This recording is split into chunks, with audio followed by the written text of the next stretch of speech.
మీ personal interviews మరియు వ్యాపార ప్రకటనల కొరకు ఈ నెంబర్ని సంప్రదించండి. కలెక్టర్స్ అందరికీ ఈ సబ్జెక్టులో రెండు విషయాలు మెయిన్గా మనకు ఒకటి ఈ నేచురల్ రిసోర్సెస్లో first sand issue and mineral wealth.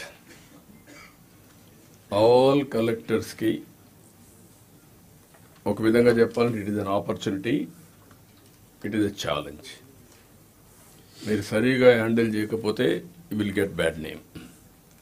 మీరు బాగా ఆపరేట్ చేయగలిగితే ఒక మంచి పేరు వస్తుంది, గవర్నమెంట్కి వస్తుంది, మీకు వస్తుంది. There is no tolerance, zero tolerance on free sand. నేను డిప్యూటీ సీఎం ఇద్దరం కూడా చాలా స్పష్టంగా చెప్పాం. We are making again defective policies ఉండి మీరు ఫంక్షనాలిటీలో ఇబ్బంది వస్తే చాలా సమస్యలు వస్తాయి. నేను అదే మన మైన్ సెక్రటరీ గారితో మీనా గారితో రివ్యూ చేసినప్పుడు చెప్పాను. దీన్ని ఫర్దర్గా ఇంప్రూవ్ చేయమని కూడా చెప్పాను. దెర్ ఆర్ 3 కాంపోనెంట్స్ ఇక్కడ. ఒకటి కన్జ్యూమర్. కొన్ని ప్రాంతాల్లో కన్జ్యూమరే నేరుగా పోయి తీసుకోగలుగుతాడు, ఎక్కడ చిన్న చిన్న చెరువులు ఉన్నా లేకుంటే ఇంకోటి కానీ ఉంటే. విశాఖపట్నం ఒక ఎగ్జాంపుల్. విశాఖపట్నానికి శాండ్ రావాలంటే అది నేరుగా శ్రీకాకుళం నుంచి కానీ లేకపోతే గోదావరి నుంచి వెళ్ళాలి. ఇక్కడ మెయిన్ 3 కాంపోనెంట్స్ మనం ఏమన్నామంటే చాలా స్పష్టంగా చెప్పింది. ఫ్రీ శాండ్ ఇస్తున్నాం. కాస్ట్ ఆఫ్ ఎక్స్కవేషన్ ఎక్కడ మీరు తీశారో మళ్ళీ మెయిన్ సెంటర్కి తీసిపెట్టడం కాదు, మెయిన్ రోడ్డు దగ్గర నియరెస్ట్ రోడ్లో అక్కడే పెట్టాలి శాండ్ రీచ్. మీరు ఎంత పెంచితే అంత ట్రాన్స్పోర్టేషన్ కాస్ట్ పెరిగితే వాళ్ళకి ఏమనిపిస్తుందంటే మనం పెంచామనిపిస్తుంది. వాళ్ళు తీసుకోపోతే అబ్జెక్షన్ లేదు, లేకపోతే ఎక్కడ శాండ్ తీస్తే నియరెస్ట్ పాయింట్లో మీరు శాండ్ రీచ్ పెడతారు. నెంబర్ 2, ఇది ట్రాన్స్పరెంట్గా ఎక్స్కవేషన్ కాస్ట్ అవన్నీ చేసి ఏ రోజు ఎంత ఉందో మీరు చెప్పే బాధ్యత మీది.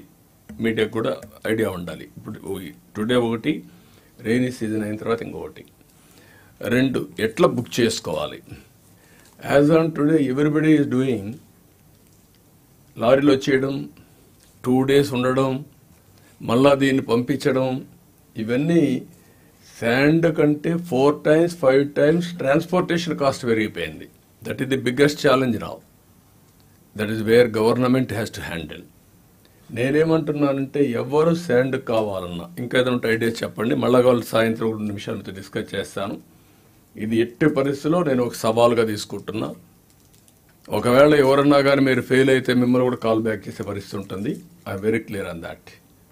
ఎవ్వరు కూడా పొలిటికల్గా గవర్నెన్స్ ఉండాలి, కానీ ప్రజలకు ఇబ్బంది కలిగేటప్పుడు మీరు కూడా క్లియర్గా చెప్పండి, this is the instructions of the government, I'm helpless. మీరు ఎవరు చేసినా నాకు ఇబ్బంది వస్తుంది, నేను మీకు సహకరించలేను, అంతే. I'm very clear on this.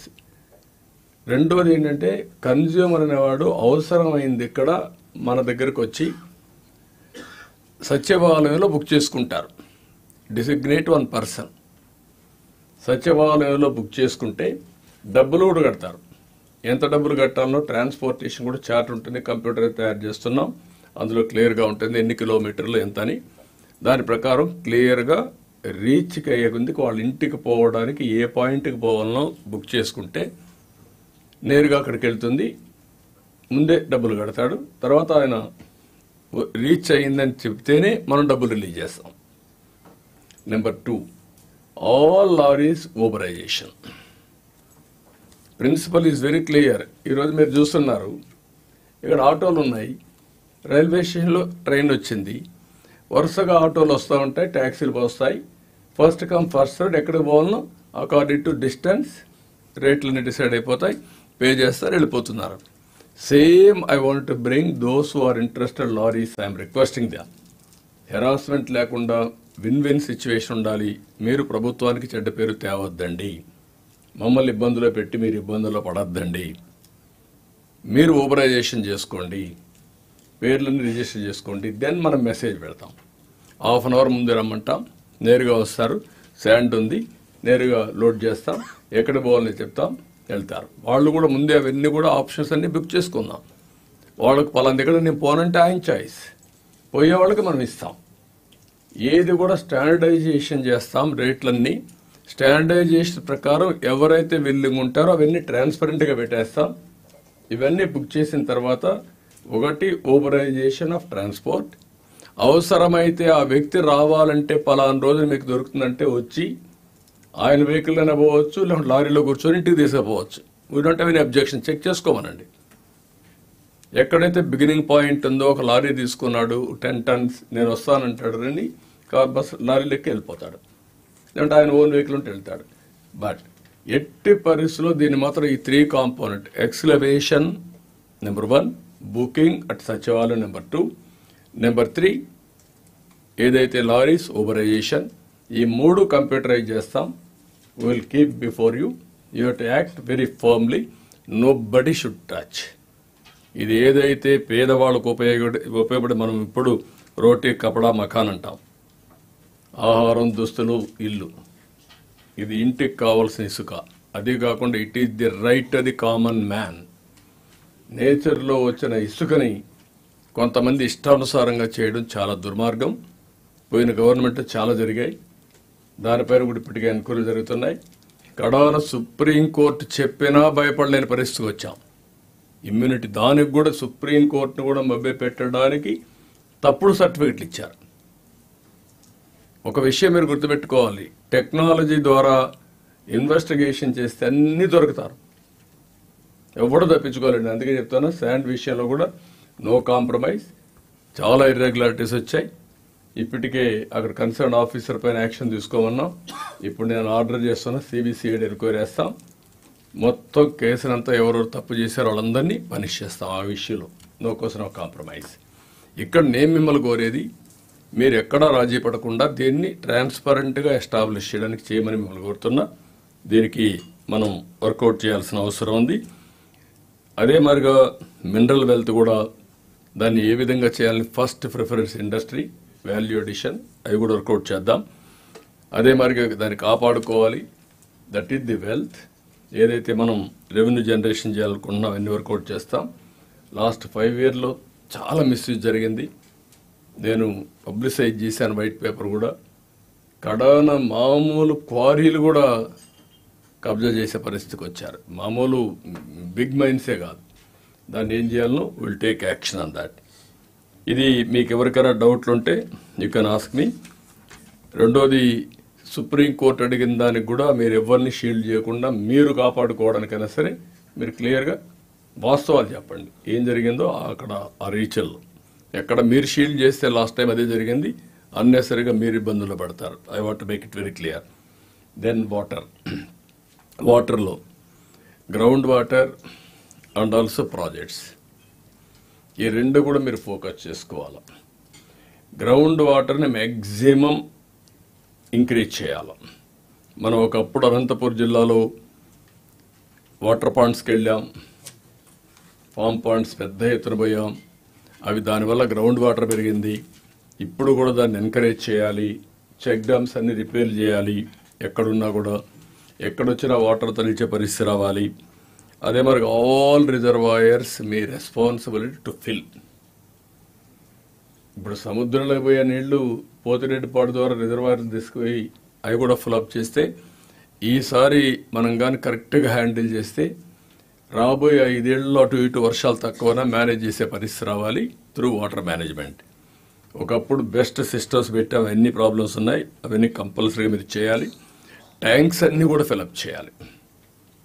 All tanks నేచురల్గా వచ్చే వాటర్ వస్తుంది. చిన్న చిన్న డైవర్షన్లు కావాలంటే ఇవ్వండి, లేకుంటే కెనాల్ ద్వారా వచ్చే వాటర్ ఫిల్అప్ చేయండి. అల్టిమేట్ క్యాలిక్యులేషన్స్ కూడా పెట్టుకోండి. ఇప్పుడు మీరు అన్నీ ఫిల్అప్ చేసేసి గ్రావిటీతో వచ్చేట పర్లేదు, కాస్ట్ పెట్టి ఫిల్అప్ చేసి రేపు వర్షం వస్తే మళ్ళా నీళ్ళు సముద్రంలో పోతే అది వేస్ట్ ఆఫ్ మనీ. ఆ క్యాలిక్యులేటివ్గా డిపార్ట్మెంట్లో మీరు మాట్లాడుకొని టైం ఎంత ఉంది, వాటర్ ఎంత ఉంది, హౌ టు ఫిల్ ఇది మొత్తం ఎడ్ చేయాలి. ఆ ఎక్సర్సైజ్ మీరు చేయండి.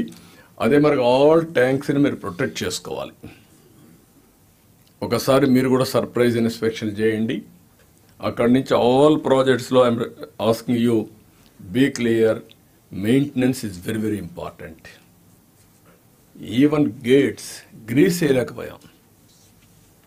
వీఆర్ ఫీల్ కడాన గేట్స్ పెట్టడానికి డబ్బులు ఇవ్వలేకపోయింది గవర్నమెంట్. ఒకసారి గేట్స్ పెట్టిన తర్వాత మళ్ళా కొట్టుకొని పోతే డబ్బులు లేకపోతే ఎవడు రాలేదు, గేట్లు పెట్టడానికి కాంట్రాక్టర్ రాలేదు. అలాంటి దౌర్భాగ్యమైన పరిస్థితులని చూసా. నాకు I want to be very clear, ఎక్కడైనా సరే ఒక గేటు కానీ కొట్టుకొని పోతే ఆ concern AE will be automatically deemed suspension. No question of compromise on that is responsible to maintain. ఎవరు అక్కడ మిస్బిహేవ్ చేసినా చాలా ఫర్మ్గా ఉంటాం. మొన్న కూడా ఒక సంఘటన జరిగింది. ఒక రోడ్డు ఒకటి ఓపెన్ చేయమంటే అంద్రినీవా పర్మిషన్ తీసుకొని డిలే చేశారు. అతని డిలే వల్ల అంద్రినీవా ఆపరేషన్ ఒక 4-5 రోజులు లేట్ అయింది. ఇవన్నీ కూడా ఎక్కడ టాలరేట్ చేసే పరిస్థితి ఉండదు. వాళ్ళు కూడా డిసిప్లిన్గా ఉండమనండి, మనం కూడా వాళ్ళకి హెల్ప్ చేద్దాం. బట్ వైలేషన్ లేకపోతే మేమేమన్నా చేస్తామంటే మాత్రం కుదరదు. ఆ విషయం మీరు చేయాల్సిన బాధ్యత మీ అందరి పైన ఉంది. అక్కడే పడిందా?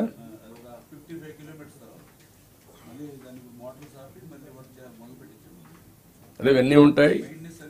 అదే అందుకని నేను చెప్పేదంటే first of all run drones everywhere. Run చేసి 1 or 2 సీజన్స్ చూస్తాం. ఆఫ్టర్వర్డ్స్ గట్టిగా ఉందాం. డ్రైన్స్ కానీ కెనాల్స్ కానీ డ్రోన్స్ రన్ చేసి వీడ్ ఏది తీయాలో ఎక్కడ కూడా అబ్జెక్షన్ లేకుండా తీసే పరిస్థితి తీసుకురండి ఆల్ కలెక్టర్స్. సో దట్ రేపు రాబోయే రోజుల్లో వర్షాలు ఎక్కువ పడితే సబ్మెర్జెన్స్ వస్తుంది. సబ్మెర్జెన్స్ వస్తే అప్పుడు మీరు ఏమి చేయలేరు. అంటే వేసిన పంట మొత్తం మునిగిపోయే పరిస్థితి వస్తుంది. దాన్ని ఏం చేయాలో మీరు వర్కౌట్ చేసుకోండి. ఆల్ డ్రైన్స్ మెయింటైన్ చేయాలి, కెనాల్స్ మెయింటైన్ చేయాలి. అవసరమైతే run a drone, you will have an idea. Then ఆ స్పాట్స్ అన్నీ మీరు క్లియర్ చేయాల్సిన అవసరం ఉంది. ఫైనల్గా వాటర్ విషయంలో ఈసారి రాష్ట్రంలో కొద్దిగా సర్ప్లస్ రెయిన్ పడింది.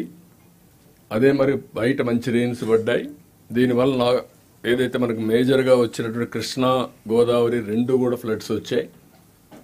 కృష్ణా వల్ల రాయలసీమ అప్ టు కృష్ణా జిల్లా వరకు వాటర్ అంతా వచ్చే పరిస్థితి వస్తుంది, కవర్ అవుతుంది. గోదావరి 2 జిల్లాలు వస్తాయి. ఇంకా 3 జిల్లాలు కూడా మనం దాన్ని కనెక్ట్ చేసుకోవాలి. బట్ నదుల అనుసంధానం ultimate aim of this government, will do it. కాబట్టి ఇది బ్రీఫ్గా మీకు ఐ వాంట్ టెల్ యూ. మళ్ళీ చెప్తున్నా, శాండ్ కార్డ్ మాత్రం 0 టాలరెన్స్. నేను very clear. I want give a message. ఏ ఒక్క వ్యక్తి తప్పు చేసినా, ఏ ఒక్క వ్యక్తి ఫెయిల్ అయినా ఆ చెడ్డ పేరు గవర్నమెంట్కి వస్తుంది. ఎట్టి పరిస్థితిలో ఇది ఎజెడ్ free and also perfect system has to function. Oscillation లేదు, డెసిషన్లో ఆసిలేషన్ లేదు, ఎగ్జిక్యూషన్లో ఆసిలేషన్ లేదు. Nobody should intervene in this. Okay, then మీకు ఏమైనా డౌట్స్ ఉంటే అడగండి, దే విల్ క్లారిఫై.